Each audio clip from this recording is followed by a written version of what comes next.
Bonjour les amis, j'espère que vous allez bien. Je retourne sur les ondes, comme disent nos amis policiers. De retour sur les ondes après 15 jours d'absence, vacances, barre de fraction, fatigue, barre de fraction, questionnement existentiel, voire démotivation. Voilà, donc la vidéo va servir de bilan. J'espère pas trop narcissique. Si vous sentez un peu de narcissisme, donnez-moi une baffe à distance. Et sachez que bon, je ne suis qu'un simple mortel. Je ne suis pas BHL. Moi, je ne marche pas sur l'eau. Je ne suis pas non plus Léa Salamé. Moi, je ne parle pas la voix de. Je ne suis pas la voix de l'establishment. Donc, je ne suis pas sûr de moi-même. Rempli de moi-même. Petite digression, j'ai regardé Léa Salamé mettre Sonia Mabrouk et plus tard Zemmour sur la friteuse. Et j'ai eu une image dans la tête, ou une fulgurance si vous voulez. Cette fille, cette dame, est l'exacte expression de l'inconscient collectif de nos élites. Enfin, des gens qui nous gouvernent, qui ne sont pas des élites véritables. Mais donc, elle pense exactement, elle est l'inconscient, l'indicible qu'ils n'osent pas dire. Elle est l'inconscient de nos élites. C'est pour ça qu'elle a autant de succès, au-delà de son talent naturel. Ses mimiques, ses mots, voilà, tout ce qu'elle dit, elle n'est pas la seule. Hein. Ruth Elkrief aussi est très bon dans le genre. Ces gens-là, ils n'ont pas de gêne. Ces grandes dames de la télévision française n'ont pas de gêne. Elles expriment clairement ce que l'establishment n'ose pas dire. C'est-à-dire, oui, l'immigration est un problème, mais il en faut. Ferme ta gueule. Oui, Paris coûte cher, oui, Paris est sale, mais on va te remettre de l'Hidalgo. Oui, le solaire ne sert à rien. Oui, l'éolien ne nous a pas aidé à affronter la crise de l'énergie, mais le nucléaire, c'est pas bon. Vous voyez ce que je veux dire? C'est exactement le sans-gêne, le sens de la contradiction assumée de l'establishment. Ils n'osent pas dire ça parce qu'ils ont peur qu'on leur casse la gueule, mais Léa Salamé, Ruth Elkrief, tant d'autres le font. Et ils sont payés pour ça, pas pour leur talent, pour leur... Hein, vous conviendrez avec moi qu'on ne vit pas les meilleures heures du journalisme français ni occidental. Elles sont là pour ça. Elles sont bien payées pour ça. Bon, revenons donc sur mon cas, le bilan rapide de ma tournée française. J'allais dire de ma tournée africaine, ou ma tournée marocaine, puisque j'ai été logé longtemps en banlieue parisienne, au Maroc. Voilà, alors j'ai maintenant une belle définition de la banlieue parisienne, côté 92, marge 95, 93, c'est le Maroc qui a marché. J'ai été entouré de Marocains heureux. J'ai été dans des communes que je ne vais pas citer, qui sont marocaines. Il y a des Marocains partout. Quand tu vois un Français de chouche, tu as envie de le prendre en photo, ou de lui mettre une plaque. Tu sais, comme dans les parcs ici au Brésil, on te dit, je sais pas quoi, Phylloxera, Washingtonia, Palmera. Vous savez, les noms en latin, en grec, là, des plantes. Tu as envie de lui mettre Gaulois, de souche, d'ascendance celte. Première apparition en l'an 1000, dernière apparition 2023, espèce en voie d'extinction. Avisez l'Office national des forêts si vous la voyez. C'est incroyable. Hein. J'ai été au Maroc, c'est-à-dire dans un Maroc qui fonctionne, un Maroc sans misère, un Maroc où les gens vivent bien, les HLM sont juste magnifiques, très bien tenus, un Maroc où les routes ne sont pas défoncées, un Maroc où l'administration fonctionne bien, un Maroc où les gens ont à manger, un Maroc où les gens ont des voitures, un Maroc où il n'y a pas beaucoup de différences sociales. J'étais dans une espèce de classe moyenne basse, pas clochardisée, pas misérabiliste. Mais j'étais au Maroc, c'est-à-dire que halal partout, le vendeur la boulangerie est d'Agadir, le boucher est de Marrakech, le chauffeur de bus RATP, il a une barbe comme ça, il est plus islamisé que moi, c'est-à-dire il est beaucoup plus musulman que moi. Tu entends parler arabe H24, arabe marocain. J'ai même pris un taxi algérien. Là, c'est croustillant. Un Algérien qui s'est excusé auprès de moi parce qu'il était algérien. Hein, la querelle Maroc-Algérie, la France l'a réglé. Le type m'a dit, écoute, moi, s'il nous entend, je l'embrasse. Il m'a dit, oui, je suis algérien, mais j'aime les Marocains. Je suis algérien, mais moi, ici, j'aime les Marocains, je suis plus Marocain qu'Algérien. J'avais dû lui dire, mais il faut des Algériens, ne t'excuse pas d'être Algérien. Voilà, s'il nous entend, je l'embrasse. Il m'a donné beaucoup de tuyaux sur les cafés à fréquenter, notamment. Je suis un malade de café. Voilà, donc j'étais au Maroc, dans un Maroc qui marche, c'est-à-dire un Maroc qui n'est pas géré par des Marocains. Voilà ce qu'est devenu la France aujourd'hui. Vous êtes devenu la succursale de vos anciennes colonies. Ce n'est pas très... c'est dramatique en soi, mais ce n'est pas que dramatique. Je vous assure que ce que j'ai vu, c'est pas du tout glauque, c'est pas du tout dangereux. J'ai pas vu de drogue, j'ai vu des gens qui se tiennent, j'ai vu des gens qui travaillent, j'ai vu beaucoup de voiles, j'ai vu beaucoup de abaya, j'ai vu ça, mais j'ai pas vu de violence. C'est le Maroc, dans son côté le plus charmant, un pays quand même cordial, où l'on mange très bien. On sent la chaleur du Maroc. On n'est pas dans la hargne d'autres pays africains ou arabes, si vous voyez ce que je veux dire. Mais on n'est plus en France. C'est le Maroc, mais géré par un maire français, socialiste, bien sûr. Voilà, la CAF est française. Voilà. C'est un pays remplacé. L'île de France, c'est le futur français, c'est-à-dire un grand remplacement tranquille, pas tout à fait, pas seulement conflictuel. Il advient et les Français se retirent. Enfin, les Français payent. Parce qu'il faut voir que les lycées que j'ai vus, les collèges sont flambant neufs. Mais c'est magnifique. Hein. Le pognon que met Valérie Pécresse, enfin, avec votre argent, dans les équipements collectifs, tout ça, mais c'est génial. C'est juste, voilà. C'est au bonheur, pas des dames, au bonheur de Bouygues. Au bonheur de Bouygues et du BTP. Voilà. C'est comme ça. Donc voilà, j'ai voyagé en Afrique, au Maroc, mais pas en France. Paris intramuros, c'est le tiers-monde qui advient. Bon, là, je ne vais pas... Ça fait mal au cœur de marcher sur des crottes de chiens H24, 7 jours sur 7, et surtout de payer des choses extrêmement chères. Enfin, Paris ou le suicide français. C'est cher, ça ne les vaut pas. Voilà. Même si la ville a de très beaux restes. Très beaux restes, bien sûr. Notamment de très belles églises. Vides, désertées.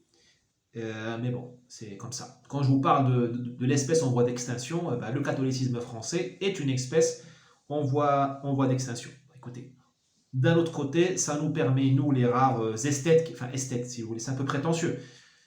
Disons, les esthètes qui restent, ça nous permet de visiter les églises sans être embêté. C'est qu'il n'y a personne. Tu peux prendre des photos, tu peux prier, tu peux méditer, tu peux regarder. Il n'y a personne.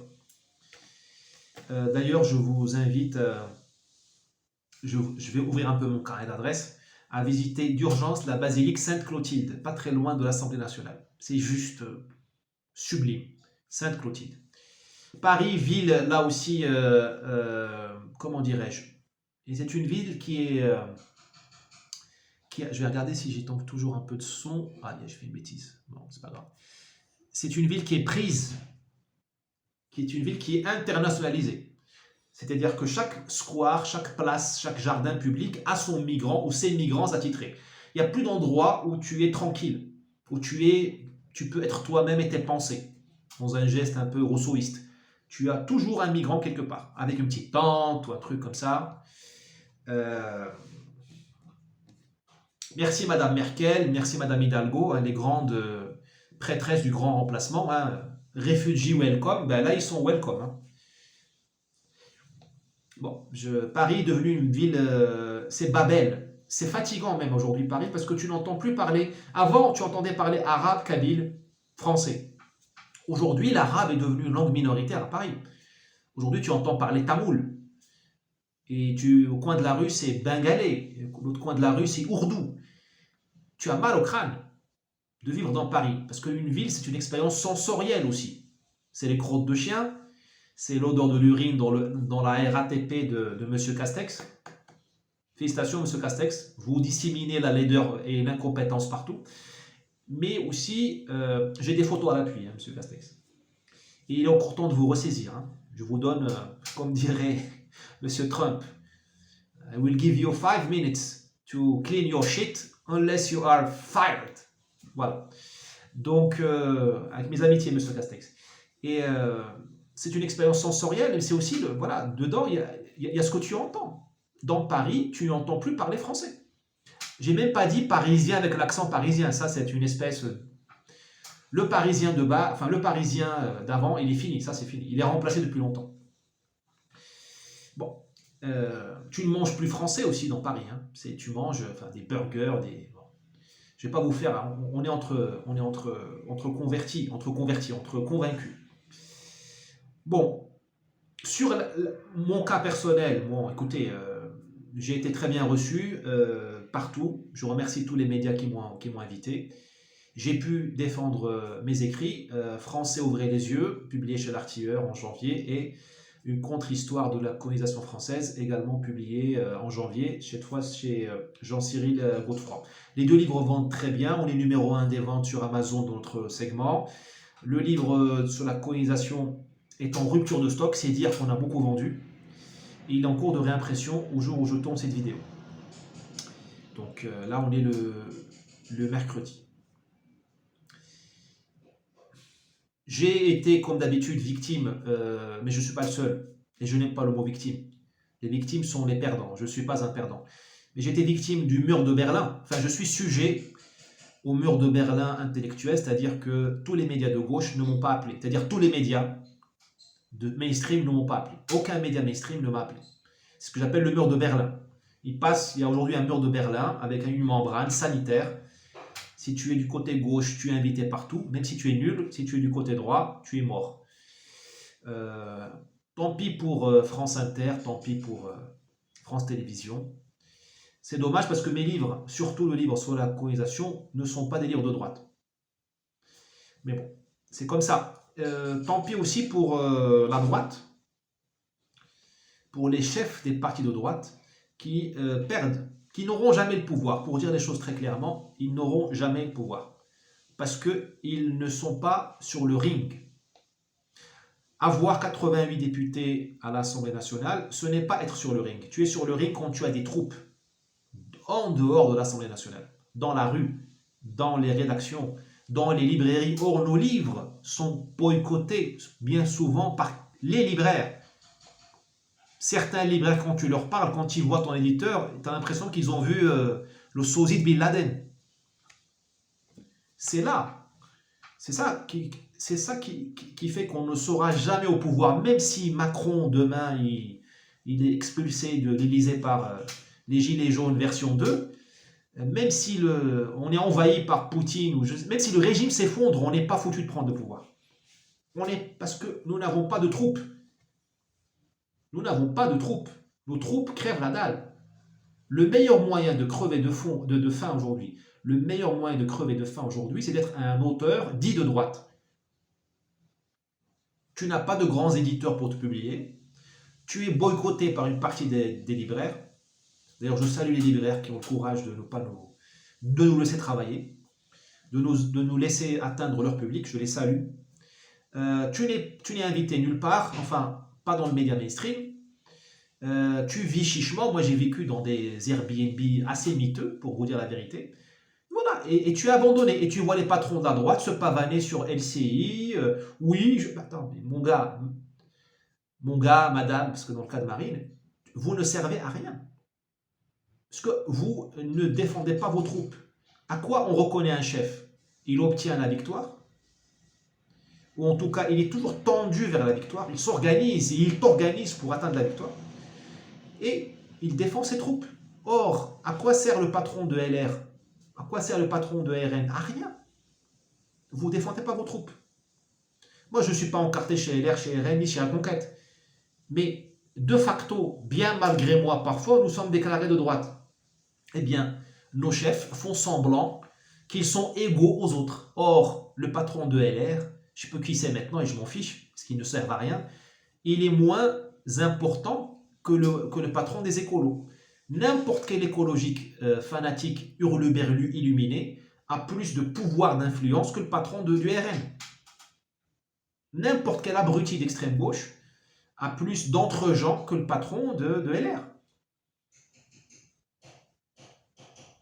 Enfin, vous voyez bien que nos chefs ne sont pas, ils sont inégaux. Ce sont des citoyens de seconde zone.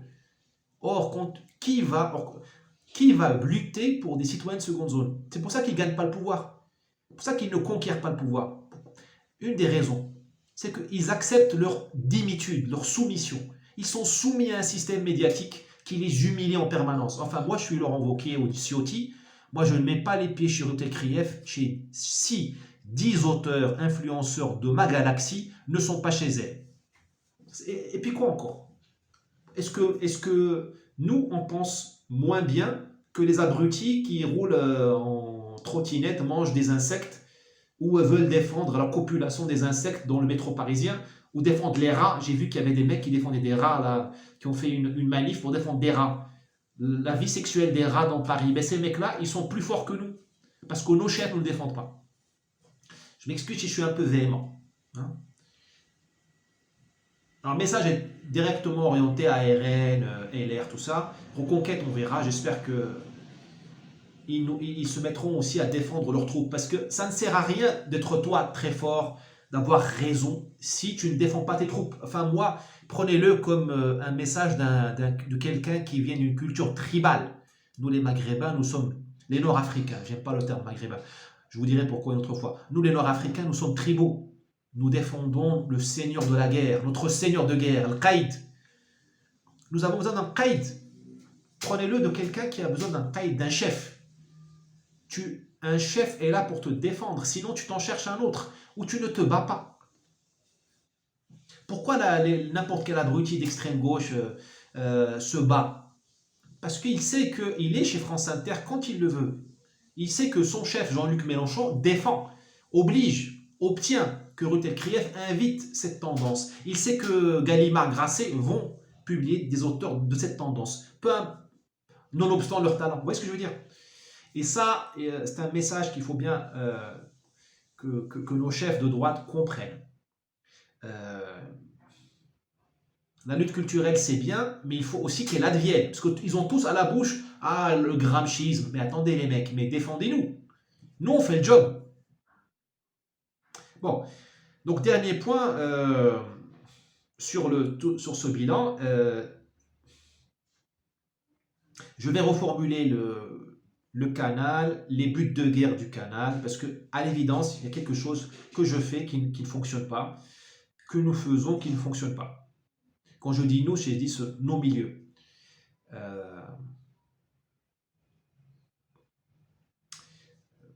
Il faut que ce soit une lutte soutenable, sustainable, comme dit en anglais. Or, ce n'est pas soutenable, parce qu'on ne gagne pas un centime. Les livres que je vends, je ne gagne pas un centime. Je gagnerai de l'argent à la fin de l'année, peut-être, si on arrive à... si l'éditeur gagne de l'argent. Donc, ce n'est pas soutenable. Et quand on crève de faim, on n'est pas utile. Ça ne sert à rien de se... Je n'aime pas les victimes. Hein, les victimes ne servent à rien, malheureusement. Le monde n'appartient pas... Dans la savane africaine du National Geographic, on s'intéresse au lion, pas à la gazelle. Donc il ne faut surtout pas être une gazelle. Donc il faut devenir un lion. Pour devenir un lion, il faut trouver des moyens de financement. Donc aidez-moi déjà en cotisant à la cagnotte là, sur PayPal. Il y a un lien permanent dans mon canal. Si vous ne trouvez pas, remontez s'il vous plaît dans les vidéos. Achetez l'e-book, parce que sur l'e-book, je reçois directement de l'argent. Achetez le cours sur la coïsation. Là, je reçois de l'argent directement pour payer les factures du réel qui nous rattrapent ici. Achetez bien sûr les livres. Proposez des choses. Je ne sais pas, je vous demande de m'aider à phosphorer pour ne pas non plus tomber dans la prostitution intellectuelle de l'influenceur de base, mais pour ne pas non plus être dans une espèce d'ascétisme, parce que le monde s'en fiche, l'univers s'en fiche de l'ascétisme. La sobriété énergétique, c'est bon pour les Maasai du Kenya. Ne tombez pas dans le piège. Hein. Le monde n'aime pas, Dieu aime l'abondance. Chez nous, les musulmans, dans le Coran, on dit « El malou el banoun », l'argent et les enfants. Et au sens large, la reproduction. Vous voyez ce que je veux dire? Ne tombez pas dans le mythe de la sobriété énergétique, ça c'est pour... c'est du catholicisme dégradé. Hein. C'est même pas le vrai catholicisme, à mon humble avis. Parce que l'ascétisme était un sport d'élite chez les catholiques. Hein. C'était pas, enfin, tout le monde ne vivait pas, n'était pas susceptibles à même de vivre dans un couvent, dans un monastère. Donc, or là, comme le catholicisme est mort, nous en avons gardé qu'une version dégradée et travestie. Nous avons, euh, nous appelons la vie de monastère, la vie de couvent, la vie courante. D'où le véganisme, d'où l'abstention, l'abstinence énergétique, d'où le CO2. Les mecs, la vie de moine, c'est pour quelques-uns. Vous, vous êtes ici sur Terre pour créer et pour vous reproduire. Créer et vous reproduire. Vous avez remarqué que quand on a laissé tomber la reproduction avec l'IVG, tout le délire transfluide et tout ça, nous avons cessé de créer. Qu'est-ce que nous créions de bien? Rien, à part des choses hideuses, des constructions hideuses autour de Paris ou dans Paris. Nous ne créons plus rien. Notre télévision est devenue le contraire de la création du visuel. Notre cinéma est une insulte à la créativité, au talent. Vous voyez là, le lien, hein, créer, se reproduire. Bon, donc aidez-moi à phosphorer. Pour l'instant, je vous ai donné quelques pistes concrètes et puis on en reparle. Pour conclure, je ne voudrais pas être ingrat. Je remercie chaleureusement un média de gauche qui m'a invité, le Front Populaire de Michel Onfray. J'ai enregistré une interview vidéo avec eux. Chapeau les gars, ça c'est la vraie gauche plurielle. La gauche plurielle, rappelez-vous de ce slogan, ça oui. Ça, c'est nos camarades de combat. Ça, c'est des gens pour lesquels ça vaut la peine de perdre une vie. Moi, j'ai pas envie de perdre ma vie pour défendre la cause française. Quand je pense aux bobos à patinette électrique, à trottinette, là dans Paris, qui ne comprennent même pas que des gens comme nous ne puissent pas être publiés, ou qui trouvent normal que les gens comme nous ne soient pas publiés, ne soient pas invités, crèvent de faim. Ceux-là, les gars, moi, je n'ai pas envie de mourir pour vous. Si je meurs pour vous, bah, tant mieux pour vous. Mais moi, j'ai envie de mourir pour le Front Populaire. Si demain il y a la guerre, mais le Front Populaire mérite que l'on prenne des risques pour lui. Je remercie tous ceux qui m'ont invité, bien entendu, TVL, Radio Courtoisie, Sud Radio, Omerta, excusez-moi, j'ai oublié, hein. Différents podcasts, le podcast de Géopolitique Profonde, Fred, que j'ai oublié le nom du podcast. Tellement de monde, hein, je ne vais pas courir le risque d'en oublier. Continuez à m'inviter, la lutte continue, mais il faut faire l'autocritique et faire les ajustements. Voilà, à demain j'espère, ou à dans quelques jours.